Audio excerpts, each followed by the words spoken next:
रब्बिल आलमीन वल आक़िबतु लिल मुत्तक़ीन वस्सलातु वस्सलामु अला सय्यिदिल अंबिया वल मुरसलीन व अला आलिहि व सहाबिहि अजमईन।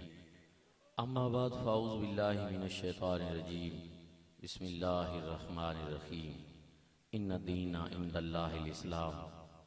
क़ाला नबिय्यु सल्लल्लाहु अलैहि वसल्लम अद्दीनु अन्नसीहा।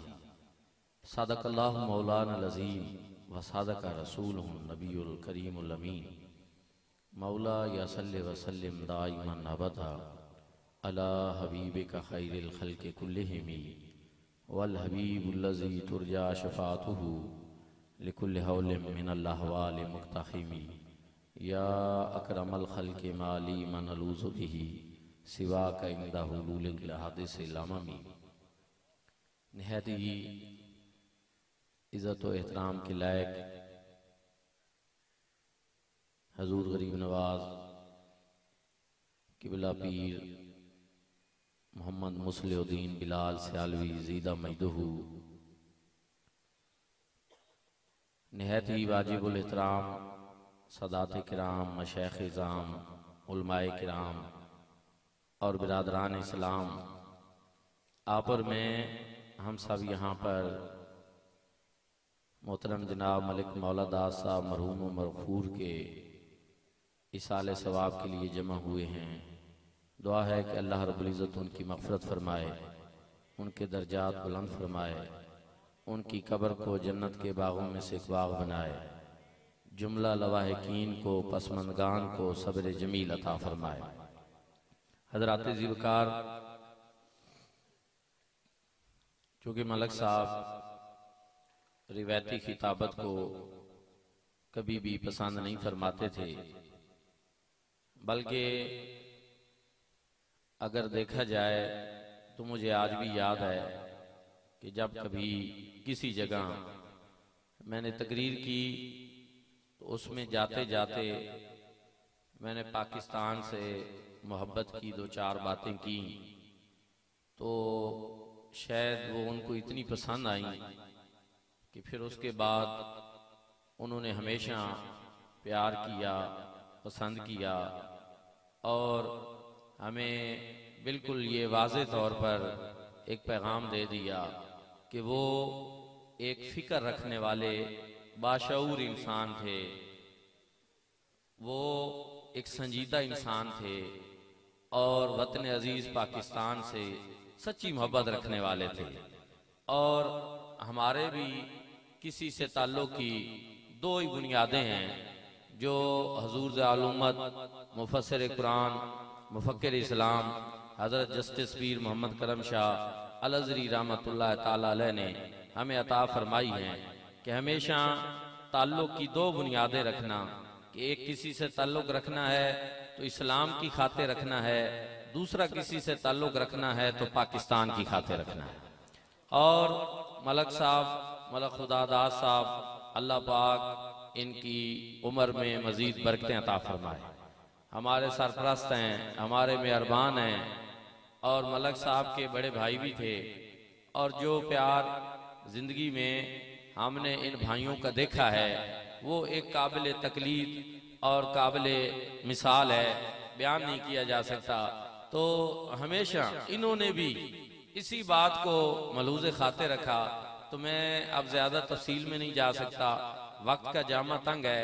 एक पैगाम ही अर्ज करना है कि मैंने आप ज़रात की खिदमत में कुरान मजीद फुरकान हमीद की एक आयत करीमा का एक जुज़ तिलावत किया है।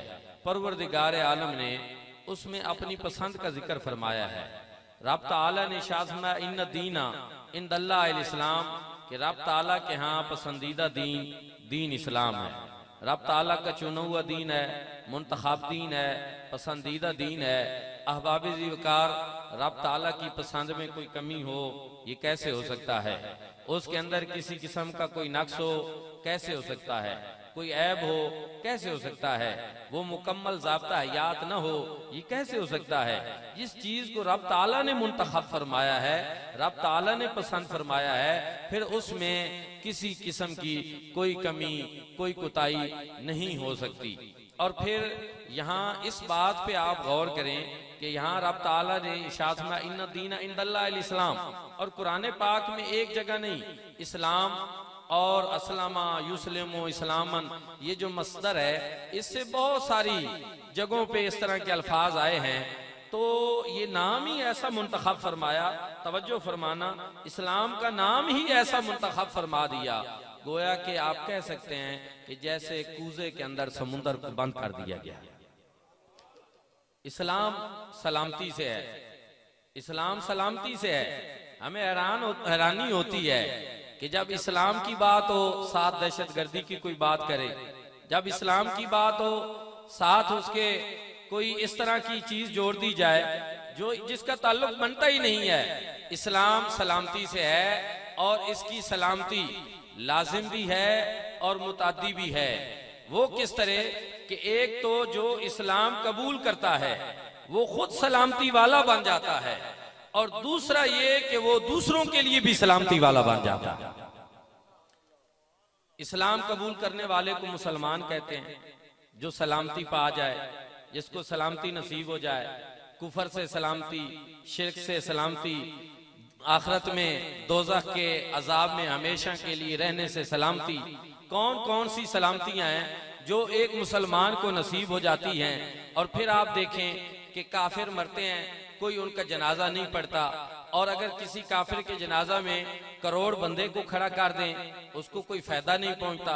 कुरान पाक के अरबों खत्म आप उसको दे दें, कोई फायदा नहीं पहुंचता। क्यों?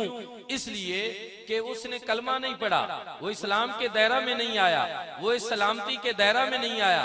और अगर एक मुसलमान है, उसने कलमा पढ़ा है, हजूर अलैहिस्सलातु वस्सलाम की गुलामी इख्तियार की है, तो अब इस कलमा पढ़ने की वजह से उसको नतीजा ये मिल रहा है कि हजूर अलैहिस्सलातु वस्सलाम ने इरशाद फरमाया, हजरत अबू हुरैरा से रिवायत है कि जिस बंदा मोमिन के जनाजा में 100 अफराद शरीक हो जाएं, अल्लाह पाक उसकी मगफरत फरमा देते हैं।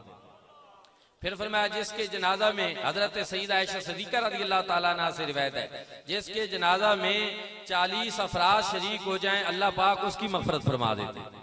फिर एक और हदीस पाक में है, जिसके जनाजा की 3 सफ़े बन जाएं, अल्लाह पाक उसकी मगफरत फरमा देते हैं। ये क्या पैगाम है? सना कौन पढ़ता है, दुआ कौन करता है, दुरूद शरीफ कौन पढ़ता है? क्या ये सारे काम मैयत करता है? नहीं, सना हम पढ़ते हैं, दुरूद शरीफ हम पढ़ते हैं, दुआए मगफरत हम करते हैं। फायदा हमारे मुसलमान भाई को पहुंचता है, और सिर्फ इस वजह से कि उसने हजूर अलैहिस्सलातु वस्सलाम का कलमा पढ़ लिया, हजूर अलैहिस्सलातु वस्सलाम की गुलामी इख्तियार कर ली है। ये इस्लाम की बरकत है, ये दीन इस्लाम की बरकत है, ये है मुसलमान होने का फायदा। और फिर जो मैंने हदीस पाक अर्ज की, उसमें हजूर अलैहिस्सलातु वस्सलाम ने इरशाद फरमाया, अद्दीनो अन्नसिया, दीन तो है ही सरापा खैर खाई का नाम, सरापा खैर खाई का नाम। कि मुसलमान सिर्फ अपनी खैर खाई नहीं चाहता, बल्कि मुसलमान ये चाहता है कि जो भी मेरा मुसलमान भाई है उसका भला हो, उसकी खैर हो। पड़ोसी है तो उसके हकूक इसीलिए बताए गए कि उसका भला हो जाए, उसकी खैर हो जाए। रिश्तेदारों के साथ उसने सलूक का दर्स इसीलिए दिया गया कि उनका भला हो जाए, उनकी खैर हो जाए। इसी तरह दूसरे आम मुसलमान जो हैं, बल्कि आम इंसान जो हैं, यहाँ तक कि अगर काफिर भी आपके इलाका में रहते हैं तो उनके साथ भी हमें बता दिया गया कि आपने ऐसे जिंदगी गुजारनी है, ऐसा सलूक करना है, ऐसे उनके साथ तर्ज जिंदगी गुजारना है। उनके हकूक भी मुतय्यन फरमा दिए गए, गोया उनकी भी एक तरह की खैरखाई कर दी गई। और ये किसने की? ये दीन ने की, ये इस्लाम ने की। हमारा दीन सरापा अमन और सलामती का दीन है, हमेशा अमन का दर्स देता है, हमेशा प्यार का दर्स देता है। और इस्लाम की तारीफ और मुसलमान की तारीफ जो किसी और ने नहीं, जो किसी डिक्शनरी और लुगत वाले ने नहीं, जो ऑक्सफोर्ड और कैम्ब्रिज वालों ने नहीं, बल्कि मुस्तफ़ा करीम सल्लल्लाहु अलैहि वसल्लम ने बयान फरमाई कि अल मुस्लिमु मन सालिम अल मुस्लिमूना मिन लिसानिही व यादिही, कि मुसलमान वो है कि जिसके हाथ और जुबान से दूसरे मुसलमान महफूज रहे। हैरानी है, तवज्जो फरमाए इस पे, कि मुसलमान वो है कि जिसके हाथ और जुबान से दूसरे मुसलमान महफूज रहे। हाथ से तो पता चलता है कि इंसान बंदूक भी चला सकता है, किसी को गोली भी मार सकता है, लेकिन जुबान से क्या कर सकता है? ज्यादा से ज्यादा किसी को सख्त अल्फाज कह सकता है, किसी को गाली दे सकता है, किसी को तकलीफ दे कलिमात कह सकता है, जिससे उसको क्या होगा, उसके दिल पे ठेस पहुंचेगी, उसके एहसासात मजरूह होंगे, उसके जज्बात मजरूह होंगे।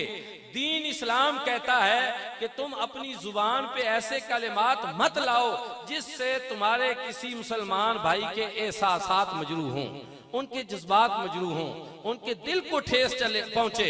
मुझे बताएं, मैं यहाँ बड़े फख्र से ये कहना चाहूंगा कि हिंदू मातो, बुद्ध मातो, यहूदियत हो, ईसाइयत हो, उनके मज़ाहिब में मुझे कोई ऐसी तालीमात दिखा दी जाए।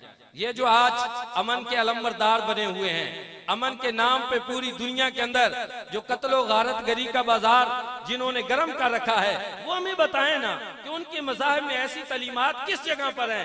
ये इस्लाम ही है कि जिसने अपने मानने वालों के एहसासात और जज्बात का भी ख्याल रखा है, और ये तालीम दी है कि मुसलमान वो है जो जुबान से किसी को बुरा नहीं कहता। जब जुबान से सख्त अल्फाज कहने को इस्लाम पसंद नहीं करता, तो इस्लाम इस बात को कब पसंद करता है कि खुदकुश जैकेट पहनकर लाखों मुसलमानों की जान ले लो, बच्चों को यतीम कर दो, औरतों को बेवाह कर दो।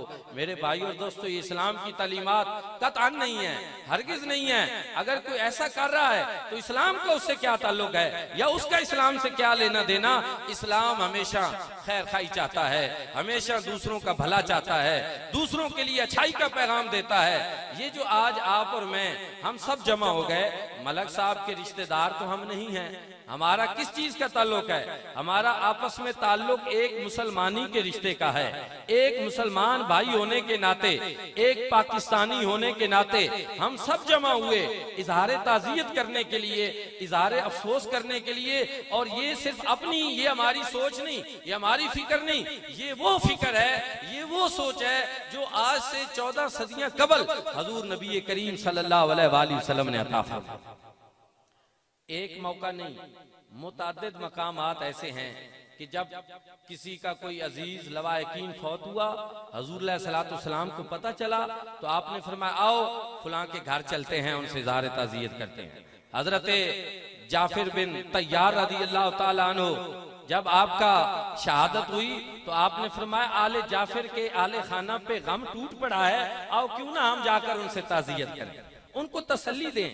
यानी हजूर सल्लल्लाहु ने हमें बता दिया कि इस तरह किसी के घर जाने से और चंद कलिमात कह देने से उनके दिल को एक सुकून मिलता है, तसल्ली मिलती है, हौसला मिल जाता है, और ये सुन्नत कायम कर दी। अब आप ये भी कह सकते हैं कि यहाँ तो हजारों लोग जमा हो गए, वहां तो चंद साहबा किराम साथ थे, तो ज़ाहिर है जिस तरह की तादाद थी, जिस तरह के हालात होते हैं, जिस तरह के मामलात, वो उसी तरह होता है। अब सिलसिले बढ़ते चले जा रहे हैं, कम्युनिकेशन का दौर आता चला जा रहा है, तो अब ये सिलसिले अगर बढ़ जाएं तो हमें एक असल ये मिल गई कि किसी के घर जाना, इज़हार ताज़ियत करना, इकट्ठे होना, और अपने उस मुसलमान भाई के लिए जो इस दुनिया से चला गया है खैर खाई के जज्बात कहना। अल्लाह पाक ने भी इसकी तासीन फरमाई, फरमाया काबिले रश्क हैं वो लोग, काबिले तारीफ हैं वो लोग जो ये कहते हैं यकूलूना रब्बना इग़फिर लना व लिइख़वानिनल्लज़ीना सबक़ूना बिल ईमान, कि ऐ अल्लाह हमारे वो भाई जो हमसे पहले इस दुनिया से चले गए हैं, हम उनकी मग़फ़िरत की दुआ करते हैं कि तू उनकी मग़फ़िरत फरमा दे, तू उनके ऊपर रहम फरमा दे, तू उनके ऊपर मेहरबानी फरमा दे। फिर हम हर नमाज में क्या दुआ करते हैं? रब्बना इग़फिर ली वाले वालिदैया वलिल मोमिनीना यौम यक़ूमुल हिसाब, अल्लाह मेरी मग़फ़िरत फरमा, मेरे वालिदैन की मग़फ़िरत फरमा, और क़यामत वाले दिन सारे मोमिनों की मग़फ़िरत फरमा। नमाज इज्तिमाइयत का हमेशा दर्स देती है। हमारा इस्लाम तो हर मामले में इज्तिमाइयत का दर्स देता है, इकट्ठे हो जाओ। 5 वक्त की नमाज अकेले पढ़ोगे सवाब तो मिल जाएगा, लेकिन इकट्ठे पढ़ोगे सवाब और ज्यादा मिलेगा। ये रूह है इस्लाम की। इबादत में इज्तिमाइयत जो है, इसको इस्लाम ने हमेशा पसंद किया है। इस्लाम हमेशा ये चाहता है कि इनफरादी दुआ भी कर सकते हो, लेकिन जब तुम इकट्ठे होकर दुआ करोगे तो एक हदीस पाक में है कि हुज़ूर सल्लल्लाहु अलैहि वसल्लम ने इरशाद फरमाया कि जहां 40 बंदा मोमिन इकट्ठे होकर दुआ कर दें तो उनमें से एक न एक ऐसा जरूर होता है जिसकी दुआ के तुफैल अल्लाह पाक सबकी दुआ को कबूल फरमा लेता है। यहाँ मैं कुरान पाक की तरफ आपकी तवज्जो मबजूल कराना चाहता हूँ कि हम हर नमाज में अगर अकेले भी हो ना तो हम सूरत फातिहा पढ़ते हैं और उसमें पढ़ते हैं इय्याका नअबुदु व इय्याका नस्तईन इहदिना सिरातल मुस्तकीम। ये जमा के सीगे हैं, तेरी इबादत करते हैं हम, तुझी से मदद चाहते हैं हम, इहदिना सिरातल मुस्तकीम, हमें सिरातल मुस्तकीम पे चला। ये नहीं है कि मैं या मुझे सवाल पैदा होता है कि अकेले फर्द नमाज पढ़ रहा है, अकेला नमाज पढ़ रहा है तो उसको तो दुआ करनी चाहिए कि तेरी इबादत करता हूं मैं, तो इससे मदद चाहता हूं मैं और तू मुझे सीधे रास्ते पे चला। नहीं, जमा के सीगे हैं और हर नमाज में हम पढ़ते हैं। जब तन्हा नमाज पढ़ते हैं तो फिर भी ये जमा के सीगों के साथ क्यों? आप काजी बजावी अलैहि रहमा जैसे मुफस्सिर को पढ़ें जिन्होंने यहाँ हदीस पाक नकल कर दी कि अल्लाह रब्बुल इज्जत ने फरिश्तों पर यह पाबंदी लगा रखी है कि किसी की अकेले इबादत को मेरी बारगाह में मत लाना। अगर इबादत को लाना है तो जो मेरे मकबूल बंदे हैं, मेरे महबूब बंदे हैं, जिनकी बातों को मैं कबूल करता हूँ, मेरे महबूब के उम्मत के लोगों की बातों में को उनकी बातों में शामिल करके मेरी बारगाह में लाना। लाल्ला तुजाबु इलैहा, ताकि मैं उनकी बातों को देखकर अपनी उम्मत के गुनाहगारों की इबादत को भी कबूल करूं। यहां मैं एक मिसाल के जरिए आपको बात समझा देता हूं। आपका कोई दोस्त जो है, गर्मियों का मौसम आ रहा है, मुजफ्फरगढ़ से जनूबी पंजाब से आमों की एक पेटी आपकी तरफ भेज दे, तो आप क्या करेंगे? आप सारी कबूल कर लेंगे या उसमें से अगर कोई एक आध आम जो है दागी हो, खराब हो, वो वापस भेज देंगे? क्या ख्याल है? जो तोहफा होता है वो सारा कबूल करेंगे। अगर आप उसमें से कुछ निकालेंगे तो ये बड़ा घटियापन होगा कि आपने दोस्त ने इतनी मोहब्बत से इतने दूर से भेजा है और इतने आमों को आप नहीं देख रहे, आप उस एक को देख रहे हैं जिसमें खराबी है। यानी ये एक अच्छे इंसान के शयान शान नहीं कि वो अपने दोस्त के तोहफे में से इस तरह की बातें निकाले। बात सुनना, जिसकी बारगाह में हम ये तोहफा पेश कर रहे हैं और अकेले नहीं, महबूब और मकबूल बंदों की इबादत के साथ मिलाकर पेश कर रहे हैं, उस गफूर और रहीम ज़ात के ये शयाने शान ही नहीं है कि वो हमारी बातों की कमजोरियों को देखे। वो अपने महबूब और मकबूल बंदों की इबादतों को देखते हुए गुनाहगारों की बातों को भी कबूल कर लेता। इसलिए ये फातिहा शरीफ अल्लाह पाक ने नाज़िल फरमाई और हम पढ़ते हैं, ये उसकी तरफ से तरगीब दी गई है कि पढ़ें तो जमा के सीगों के साथ पढ़ें, ताकि तुम्हारी बातें अकेले मेरी बारगाह में पेश ही नहीं होती, दूसरों के साथ पेश होती हैं। तो फिर मैं यहाँ इसीलिए अर्ज करना चाहता हूँ कि हो सकता है मैं मलक साहब के लिए दुआ करूँ, मैं गुनाहगार हूँ, मेरी दुआ शायद हराम के लुकमे की वजह से कबूल ना हो। जिस तरह के हदीस पाक में है कि जिसके पेट में एक लुकमा हराम का चला जाए 40 दिन तक उसकी दुआ कबूल नहीं होती। लेकिन यहाँ ऐसे मकबूल बंदे भी बैठे होंगे जो रिज़्क़ हलाल खाते हैं और दुआ करते हैं, और हो सकता है कि उनकी दुआ के तुफैल अल्लाह पाक मुझ गुनाहगार की दुआ को भी कबूल करे। इसलिए ये अमल जो है ये एक खैरखाई का अमल है, ये एक भलाई का अमल है, और इस्लाम हमें हमेशा इसी तरफ रग़बत दिलाता है कि तुम हमेशा दूसरों के लिए अच्छा सोचो, दूसरों के लिए नफा बख्श जो है सोच और फिक्र रखो। एक और हदीस पाक है, करीम आका अलैहिस्सलाम ने इरशाद फरमाया, खैरुन नास मन यनफउन नास, तुम में सबसे बेहतर वो है जो दूसरों के लिए नफा सोचे, दूसरों का भला सोचे, दूसरों की खैर खाई सोचे। यहाँ अगर मैं इस तरफ जोर दूं इस बात पे तो ये कहना गलत ना होगा कि इस नफ्सा नफ्सी के दौर में, इस मादियत परस्ती के दौर में आप और मैं, हम सब जो है इनफरादी जिंदगी पे तवज्जो दे रहे हैं कि मैं ठीक हो जाऊं, मेरा बैंक बैलेंस ठीक रहे, मेरी औलाद ठीक रहे, मेरा घर ठीक रहे, मुझे बाकियों की फिक्र नहीं।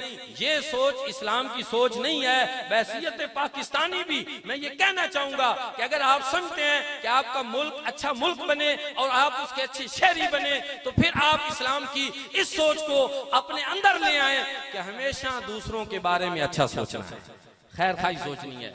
जो मैंने नमाज में अर्ज किया ना, हम पढ़ते हैं दुआ रब्बना ग़फ़िरली वाले वालिदैया वलिल मोमिनीना यौम यक़ूमुल हिसाब। इस दुआ में हमारे लिए बड़े पैगाम हैं, लेकिन हम चूंकि एक रस्मी इबादत करते हैं, मस्जिद में गए, छटपट से वुज़ू किया और फिर सलाम फेर दिया और कोई तवज्जो नहीं, कोई समझ नहीं कि हम क्या कह रहे हैं। हमें मालूम होना चाहिए सबसे पहली बात तो ये है कि शरीयत मुतारा का ये कायदा है, ये असूल है कि अगर तुम खाना खाने लगे हो, पानी पीने लगे हो, चाय पीने लगे हो, तो पहले खुद नहीं खाओ, खुद नहीं पिए, पहले दूसरों को पेश करो। ये एक असूल है शरीयत मुतारा का भी, अखलाकी तौर पर भी यही है कि दूसरों को पेश करो। लेकिन इस दुआ में आप गौर करें, इसमें पहले दूसरों की बात नहीं है, इसमें रब्बना अग़फ़िर ली, अल्लाह पहले मेरी मग़फ़िरत फरमा, सबसे पहले अपनी बात है। ऐसा क्यों है? ऐसा इसलिए है कि चूंकि जुर्म पर मग़फ़िरत होती है, इंसान गुनाह करता है, उसमें माफी तलब की जाती है।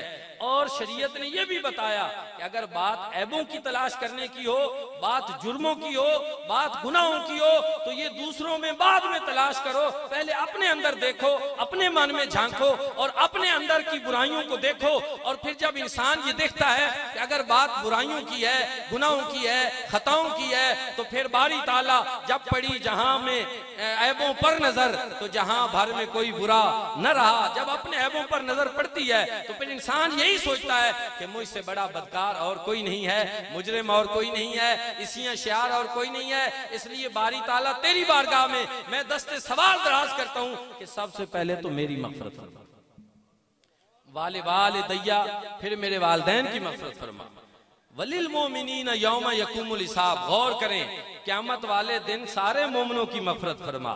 नमाज में सब मोमिनों की मग़फ़िरत की दुआ की जाती है, सबके लिए। और जब हम अस्सलामु अलैकुम व रहमतुल्लाह, फिर अस्सलामु अलैकुम व रहमतुल्लाह, दाएं तरफ भी बाएं तरफ भी सलामती का पैगाम है। ये भी सलामती, इस्लाम सलामती से निकला है। जो मैंने बात शुरू की, नमाज का इख्तिताम फिर सलामती पे है। जो आपके दाएं हैं उनको भी सलामती, जो आपके बाएं हैं उनको भी सलामती, रहमत और बरकत। लेकिन अगर मैं आपसे ये पूछ लूं कि नमाज में मेरे साथ मेरा पड़ोसी खड़ा है या मोहल्ले का कोई बंदा खड़ा है और मैं उस पर सलामती भेज रहा हूं, नमाज में तो कह रहा हूं तुझ पे सलामती हो, और सलाम फेर कर बाहर निकलूं और मैं उसके खिलाफ कोई साजिश कर दूं, मैं उसको कोई नुकसान पहुंचाने का सोचना शुरू कर दूं, तो क्या ये इस्लाम की तालीमात के मुताबिक होगा? क्या ये मैं अच्छा कर रहा हूँ? क्या ये मेरे कौलो फेल में तजाद नहीं है कि जो मस्जिद में हम पैगाम देकर आए हैं या पैगाम लेकर आए हैं, वो तो ये है कि दूसरों के बारे में अच्छा सोचो और सलामती सोचो और खैर खाई के जज्बात रखो। लेकिन जब हम मस्जिद से बाहर निकलते हैं तो फिर हमें क्या हो जाता है? फिर हम ऐसा क्यों सोचते हैं? मेरे भाई और दोस्तों, फिर एक बात और भी है, हदीस पाक में उफ्शु सलामा, सलाम को फैलाओ, सलाम को फैलाओ।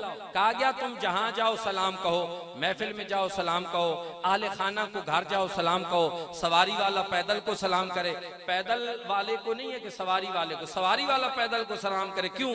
क्योंकि वो सवारी पे है, गाड़ी पे है, कहीं उसके पास ये तकब्बुर ना आ जाए कि मैं गाड़ी पे हूं, ये पैदल है, इसलिए पहले वो सलाम करे। छोटा बड़े को सलाम करे, बड़ा जो है वो छोटे को सलाम करे। ये सारी इन चीजों में हिकमतें हैं, अब सारी बयान करना ये मुश्किल है, लेकिन पैगाम आप तक पहुंच चुका है कि इस्लाम सलामती को चाहता है, अमन का दर्स देता है। और हदीस पाक में है कि अगर आप कहीं बैठे हैं और बाहर से कोई आया है और उसने अस्सलामु अलैकुम नहीं कहा, तो फिर आप उससे खतरा महसूस करें, आप उससे खतरा महसूस करें। तो इसलिए दुआ का वक़्त भी हुआ चाहता है। ये जो खैर खाई ये इस्लाम ने हमें दी, इस्लाम के तालीमात अमन और सलामती का दर्स देती हैं, हमेशा दूसरों के लिए अच्छे जज्बात का दर्स देती हैं। और आज हम सब यहाँ मलिक मौला दास साहब मरहूम मगफूर के लिए यही जज्बात लेकर, यही तमन्नाएं लेकर, यही नेक ख्वाहिशात लेकर जमा हुए हैं कि अल्लाह पाक उनकी मग़फ़िरत फरमा दे, उनके दर्जात बुलंद कर दे, उनकी कब्र को जन्नत के बागों में से एक बाग बना दे, जुमला लवायकीन को सब्र जमील अता फरमा दे। और हमारे इंतहाई मोहतरम मलक खुदादाद साहब ज़ीदा मजदूहू सब दुआ करें कि अल्लाह पाक उनको सेहत कामिला अता फरमाए। मैं एक बात अर्ज करता हूँ, जो मैंने पहले भी कई मरतबा कहा कि बारहा शायद सैकड़ों मरतबा ऐसा हुआ हो कि मैंने तकरीर की हो और मलिक मौला दास साहब मरहूम मेरे साथ हो, लेकिन मैं कभी तकरीर में उनका नाम नहीं लेता था, उनके हवाले से कोई जुमले नहीं कहता था कि ये मलक साहब हैं, थे बड़े बा इज्जत और इज्जत माब शख्सियत थे, लेकिन कहता नहीं था। वो भी कभी उनके दिल में वो वाली बातें नहीं आई थी कि शायद ये इधर से कोई मेरी शान में जुमले कहेगा तो मुझे जो है मेरी इज्जत का ताज बुलंद होगा। नहीं, ये उनकी खसूसियत थी कि वो हमेशा महफिल में बैठते तो दूर कोने में ऐसा से झुककर बैठ जाते। ये चीजें आज हमें नहीं मिलती। आज तो हम चाहते हैं हमें स्टेज पे ऊंची जगह ऊंची कुर्सी पे बिठाया जाए, मैं फिर ये बात दोहरा रहा हूं कि मलक मौला दास साहब मरहूम तय मिजार नहीं गए, पूरी एक फिक्र तय मिजार चली गई है। पूरा एक समझ लें कि एक दानिश्वर चला गया है। वो एक संजीदा तरीन, मतीन तरीन, अदीब तरीन इंसान थे और उनकी जिंदगी की वो सारी बातें अगर मैं बताना चाहूं, यहाँ मैं दर्जनों ऐसे हजरात को, सैकड़ों ऐसे हजरात को देख रहा हूं जिनको वो कहते थे कि आप इस्लाम के हवाले से क्या कर रहे हैं, पाकिस्तान के हवाले से। वो अपने डेरे पे लेक्चर कराते, कितनी अजीब बात है, 15-20 लोगों को बुलाते और मौलाना मनसूर खान साहब मौजूद हैं, मलक खुदा दास साहब मौजूद हैं।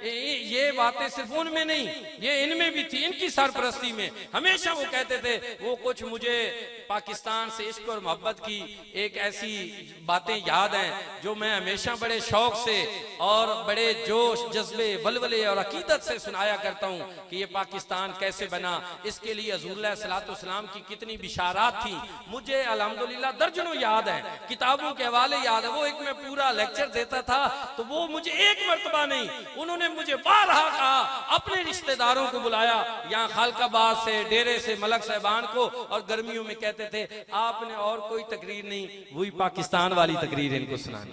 और ये कई मर्तबा हुआ। तो गोया जो अपने वतन से इतनी अकीदत रखता हो, जो इस्लाम से मोहब्बत रखता हो और जिसने अपनी जिंदगी के जाविये इसी सिमत में कर ली हो कि जो इस्लाम का खैर खा है, जो पाकिस्तान का खैर खा है, वो हमारे ताल्लुक वाला है और हमारा उससे ताल्लुक होना चाहिए। ये म्यार आप सब भी लेकर जाएं।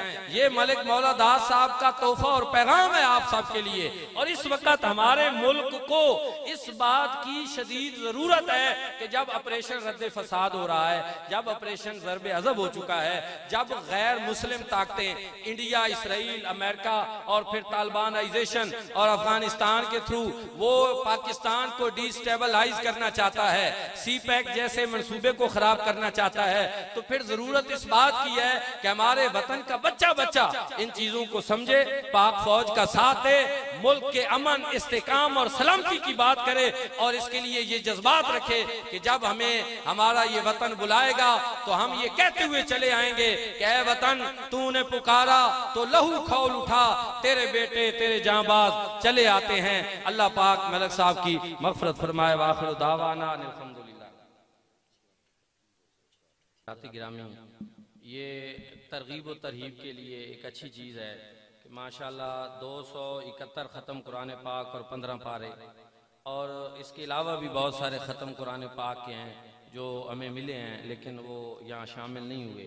कलमा शरीफ जो है वो 9,67,500 मरतबा और दुरूद शरीफ जो है वो 2,59,500 मरतबा, 7,000 मरतबा आयतुल कुर्सी और 2,145 मरतबा सूरत यासीन, 5,000 मरतबा सूरत फातिहा और 4,000 मरतबा चारों कुल शरीफ, 5,000 मरतबा आयत करीमा और या खाले को 10,000 मरतबा इस्तग़फ़ार शरीफ जो है वो 3,29,000 मरतबा, सुभान अल्लाह 5,000 मरतबा, 746 मरतबा मुख्तलिफ सूरतें और या अय्यो या क़य्यूम ये 1,00,000 मरतबा, सूरत अखलास 500 मरतबा और उम्रा शरीफ का सवाब भी। वो मैं यहाँ ये अर्ज़ कर दूँ कि हुज़ूर अलैहिस्सलातु वस्सलाम से हजरत साद ने पूछा कि या रसूलल्लाह मेरी वालदा माजिदा इस दुनिया से रुखसत हो गई हैं, मैं चाहता हूँ कि मैं उनके लिए कोई ऐसा काम कर दूँ जिसको उनको सवाब पहुँचे। करीम आका ने इरशाद फरमाया तुम उनके लिए कुआं खुदवा दो। पानी की कमी थी, हुज़ूर अलैहिस्सलातु वस्सलाम हकीम व दाना थे, जिस चीज़ की जरूरत होती थी उसकी तरफ तवज्जो फरमा देते, पानी का एक कुआं खुदवा दे। इसी तरह सहाबा किराम का एक वफद जो है ना वो शोदाए उहद की तरफ जा रहा था, तो हजरत अबू हुरैरा ने उनको कहा कि वहां जब जाना ना तो 2 रकात नमाज नफल मेरे लिए वहां पढ़ना। हालांकि वो जिंदा थे, कह रहे हैं मेरे इसाले सवाब के लिए वहां 2 रकात नमाज नफल पढ़ना। इसी तरह ये जो है रब्बना अग़फ़िरली वाले वालिदैया वलिल मुमिनीना यौम यक़ूमुल हिसाब, इसमें हम दुआ जिंदों के लिए भी करते हैं और मुर्दों के लिए भी करते हैं। इसलिए ये इसाले सवाब जो होता है, उम्रा शरीफ हो, तिलावत कुरान पाक हो, नवाफिल हो, ये सारी चीज़ें इसाले सवाब की जा सकती हैं। तो अब मैं किबला हज़रत साहबजादा साहब के पीर साहब के हुक्म से मैं आपकी इजाज़त से हज़रत अल्लामा मौलाना मोहम्मद मनसब खान साहब की खिदमत में गुजारिश करता हूँ कि वो दुआ खैर आप इसाले सवाब की दुआ कर दें, लेकिन उससे कबल आप सब हज़रात एक मरतबा लाम शरीफ और फिर सूरत इखलास कुल वल्लाहु अहद शरीफ 3 मरतबा अवल आखिर दुरूद शरीफ पढ़कर आप मौलाना मनसब खान साहब